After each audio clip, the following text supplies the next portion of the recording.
Hello everyone, इस video में हम लोग कंट्रोल सिस्टम के ऑब्जेक्टिव का पार्ट 2 देखेंगे। पार्ट 1 में हम लोग 1 से 15 ऑब्जेक्टिव किए थे। पार्ट 2 में हम लोग 16 से ऑब्जेक्टिव करेंगे 30 तक। ठीक है, तो दो पार्ट में है, पार्ट 1 और पार्ट 2। चलिए पार्ट 2 में हम लोग देख रहे हैं क्वेश्चन नंबर 16 क्या कह रहा है। The on off controller is a dash system. On off controller जो है किस तरह का सिस्टम है, तो ये जो है डिसकंटिन्यूअस सिस्टम है। कैसा सिस्टम है? डिसकंटिन्यूअस सिस्टम है। ऑप्शन डी हो जाएगा। क्वेश्चन नंबर 17 है traffic light system is the example of. Traffic light system जो है वो किसका एग्जाम्पल है? ट्रैफिक लाइट सिस्टम जो है किसका एग्जाम्पल है? ट्रैफिक लाइट सिस्टम किसका एग्जाम्पल है? तो traffic light system open loop control system का एग्जाम्पल है। ऑप्शन क्या हो जाएगा? ए हो जाएगा, ओपन लूप कंट्रोल सिस्टम। चलिए नेक्स्ट क्वेश्चन की ओर चलते हैं। क्वेश्चन नंबर 18 है। क्वेश्चन नंबर 18 कह रहा है area under a unit impulse function is. Area अंदर यूनिट इम्पल्स फंक्शन का एरिया कह रहा है, तो देखिए integration -∞ to +∞ del of T D T equal to 1 होता है। मीन्स इम्पल्स फंक्शन का जो एरिया होता है, यूनिट इम्पल्स फंक्शन का जो एरिया होता है वो यूनिटी होता है। यूनिटी कहने का मतलब 1 होता है। Integration -∞ to +∞ del of T D T means impulse function को हम लोग डेल ऑफ टी से डिनोट करते हैं। ठीक है, तो यूनिट इम्पल्स फंक्शन का एरिया कह रहा था यूनिटी होता है, और यूनिट इम्पल्स फंक्शन का del of T equal to क्या होता है? Del of T equal to 1 होता है। कब? टी इजक्वल टू 0 पे, और इसका वैल्यू 0 होता है कब? टी नॉट इक्वल टू 0 पे। मीन्स हम लोग ऐसे कह सकते हैं जो इम्पल्स फंक्शन होता है वो डिफाइंड होता है कब? टी इजक्वल टू 0 पे, और टी का वैल्यू अदर देन 0 कुछ भी होगा तो इसका वैल्यू क्या होता है? 0 होता है। मीन्स डिफाइंड नहीं होता है। तो एरिया अंदर यूनिट इम्पल्स फंक्शन क्या हो जाएगा? यूनिटी हो जाएगा। यूनिटी मीन्स वैल्यू 1 होता है। चलिए क्वेश्चन नंबर 19 है the transfer function is defined only for linear time invariant system, linear time varying system, non linear system, none of this. कह रहा है ट्रांसफर फंक्शन किसके लिए डिफाइन होता है? तो ट्रांसफर फंक्शन केवल और केवल लीनियर टाइम इनवेरिएंट सिस्टम के लिए ही डिफाइन होता है। एलटीआई सिस्टम के लिए डिफाइन होता है। लीनियर टाइम इनवेरिएंट सिस्टम होना चाहिए। कैसा होना चाहिए? लीनियर होना चाहिए और टाइम इनवेरिएंट होना चाहिए। अगर ऐसा सिस्टम है तो उसका ट्रांसफर फंक्शन निकलेगा। अगर नॉन लीनियर सिस्टम है तो उसका ट्रांसफर फंक्शन हम लोग नहीं निकालते हैं। मीन्स ट्रांसफर फंक्शन हम लोग केवल और केवल एलटीआई सिस्टम का ही निकालते हैं। ऑप्शन ए हो जाएगा, 19 का ए हो जाएगा। चलिए 20 देखते हैं। क्वेश्चन नंबर 20 क्या कह रहा है? हाँ, क्वेश्चन नंबर 20 है A system is critically damped if the gain of the system is increased, the system will behave as। ठीक है, देखिए ये क्रिटिकली डैम्प्ड सिस्टम है, मतलब जीटा का वैल्यू 1 है। ठीक है, if the gain of the system is increase, system का गेन को इंक्रीज किया जा रहा है तो सिस्टम कैसा बिहेव करेगा? तो सिस्टम जो है ओवर डैम्प्ड हो जाएगा। ठीक है, मीन्स जीटा का वैल्यू ग्रेटर देन 1 कीजिएगा तो क्या होता है? ओवर डैम्प्ड हो जाता है। तो जब क्रिटिकली डैम्प्ड है और गेन बढ़ाएंगे तो वो क्या हो जाएगा? ओवर डैम्प्ड हो जाएगा। ऑप्शन बी हो जाएगा, ओवर डैम्प्ड। ठीक है ना। क्वेश्चन नंबर 21 देखिए, कह रहा है transfer function is the ratio of. Transfer function किसका रेशियो होता है? तो Laplace transform of output to the Laplace transform of input. ठीक है ना, यही डिफिनीशन ही होता है at 0 initial condition. Transfer function का डिफिनीशन यही है। ठीक है, it is the ratio of Laplace transform of output to the Laplace transform of input at 0 initial condition. 0 initial condition होना चाहिए। ठीक है ना, तो इसका आंसर क्या हो जाएगा? इसका आंसर हो जाएगा Laplace transform of output to the Laplace transform of input. Option B हो जाएगा। क्वेश्चन क्या था बाबू? क्वेश्चन था transfer function is the ratio of, तो क्या हो जाएगा?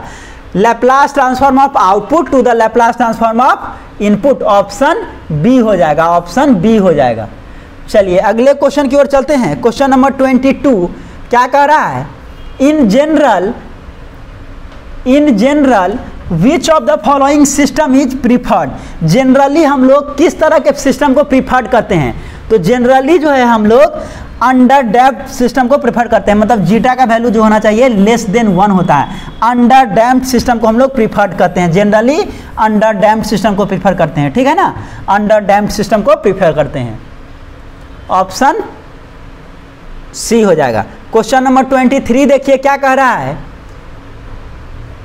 इन a critically damped system, critically damped system में the damping factor is of the order of, ठीक है, क्रिटिकली डैम्प्ड फैक्टर में डैम्पिंग फैक्टर जो है जीटा का वैल्यू क्या होता है 1 होता है, क्या होता है 1 होता है, मतलब ऑप्शन कौन सा हो जाएगा, ऑप्शन सी हो जाएगा, यूनिटी। यूनिटी का मतलब क्या हो गया, यूनिटी का मतलब हो गया 1 ही, यूनिटी होता है, ठीक है।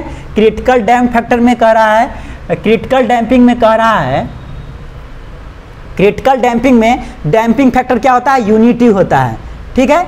जीरो किस में होता है, तो जीरो होता है अनडैम्प्ड में, ठीक है ना, अनडैम्प्ड में जीरो होता है। लेस देन यूनिटी किस में होता है, तो अंडर डैम्प्ड में लेस देन 1 होता है, और ग्रेटर देन 1 किस में होता है, तो ग्रेटर देन 1 ओवर डैम्प्ड में होता है, ठीक है ना। क्वेश्चन नंबर 24 देखिए, 24 कह रहा है the response of a control system having damping factor as unity will be, कह रहा है response of the control system having damping factor कितना है, यूनिटी है, तो डैम्पिंग फैक्टर यूनिटी होगा तो कैसा सिस्टम होगा, क्रिटिकली डैम्प्ड होगा, क्रिटिकली डैम्प्ड होगा, ऑप्शन सी हो जाएगा, क्रिटिकली डैम्प्ड हो जाएगा। चलिए 25 है, zero initial condition means that the system is, zero initial condition का क्या मतलब क्या हो गया, जीरो इनिशियल कंडीशन का मतलब हो गया at rest and no energy is stored in any of its component, ठीक है। सिस्टम जीरो इनिशियल कंडीशन का मतलब हो गया जो सिस्टम क्या है रेस्ट में है और कोई भी एनर्जी जो है स्टोर, उसके कंपोनेंट में कोई भी एनर्जी स्टोर नहीं होगा, ऑप्शन सी हो जाएगा, 25 का सी हो जाएगा।